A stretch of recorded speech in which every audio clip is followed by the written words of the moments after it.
Alguma vez já parou para pensar que quase tudo ao nosso redor foi, bem, inventado?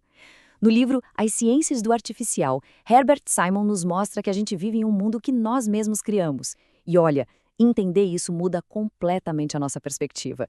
Vamos mergulhar nessa ideia? Vamos começar com um exercício bem simples. Dê uma olhada em volta aí mesmo, onde você está agora. O que nesse ambiente é natural e o que é artificial, ou seja, feito por alguém? Essa distinção, que à primeira vista parece óbvia, é, na verdade, a chave para desvendar o pensamento revolucionário de Herbert Simon. Certo? Então, vamos fundo nisso. A primeira grande sacada do Simon é a gente se dar conta do quão presente, do quão onipresente o artificial se tornou no nosso dia a dia. Simon começa com uma observação que é, uau, muito poderosa. O mundo em que vivemos hoje é muito mais um mundo artificial, criado pela gente, do que um mundo natural. Praticamente tudo que a gente toca, vê ou usa carrega a marca da criatividade humana. Isso vai muito além dos objetos físicos, sabe? Pense na temperatura da sala, que é controlada artificialmente, ou na umidade do ar. Indo mais longe ainda, a própria linguagem que a gente usa, seja falada, escrita, ou os ícones e símbolos nas nossas telas.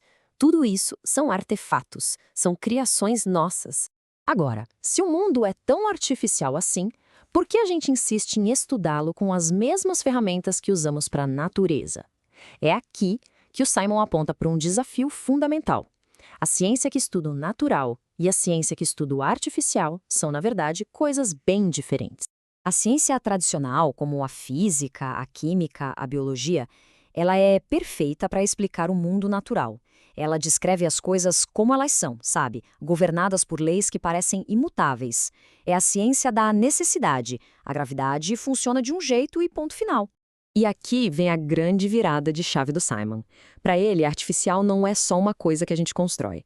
É, na verdade, qualquer sistema que foi moldado por um objetivo, por um propósito, para se adaptar a um certo ambiente. O que define o artificial não é do que ele é feito, e sim a intenção por trás dele. Para ficar mais claro, o mundo natural lida com o que é, com a necessidade, com as leis da física. Uma maçã cai da árvore, fim da história. Já o mundo artificial lida com o que poderia ser, com a contingência. Um carro poderia ter um design diferente, um aplicativo poderia funcionar de outra forma. Tudo depende de um objetivo. Então, a gente chega no ponto central, na pergunta de $1 milhão. Como é possível ter uma ciência sobre coisas que são maleáveis, coisas que não são fixas por leis naturais? Como é que se estuda algo que depende de escolhas, de projetos e que poderia ser completamente diferente? Esse é o problemão que o Simon se propôs a resolver. E como se resolve isso? Bom, a resposta do Simon foi simplesmente revolucionária. Se o mundo é, em grande parte, artificial, então nós precisamos de uma ciência para o artificial. A gente precisa de uma ciência do design. O que ele propôs foi um campo de estudo inteiramente novo, que ele chamou de as ciências do artificial. Uma maneira formal, sabe? Um método para analisar, entender e até ensinar o processo de criação, o processo de projeto. Não importa se é de um software, de uma empresa, de uma política pública ou até de uma obra de arte.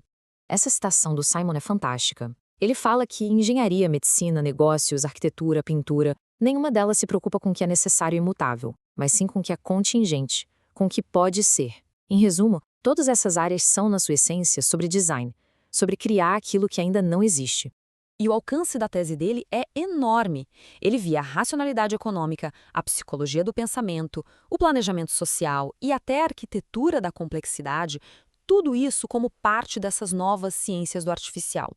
E um dos pilares mais fascinantes dessa ciência do artificial é justamente a forma como Simon conecta tudo o que a gente cria com o conceito de complexidade.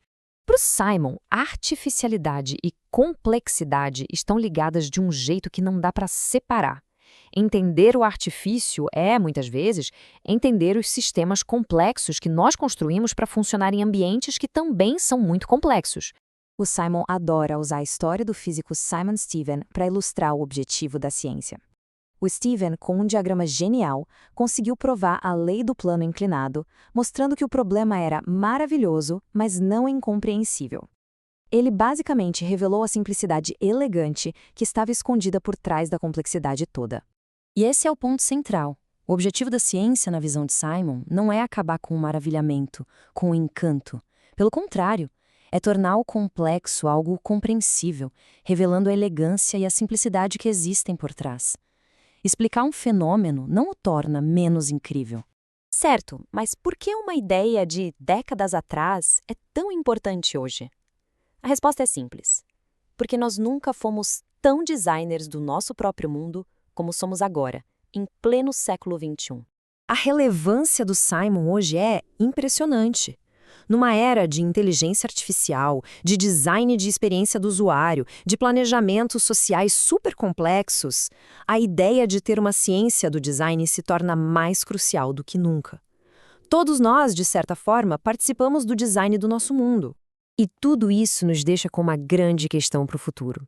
Ao projetarmos esse nosso mundo cada vez mais artificial, desde os aplicativos que usamos até as cidades que construímos, o que é que deveria nos guiar? Que futuro, de fato, a gente está tentando construir?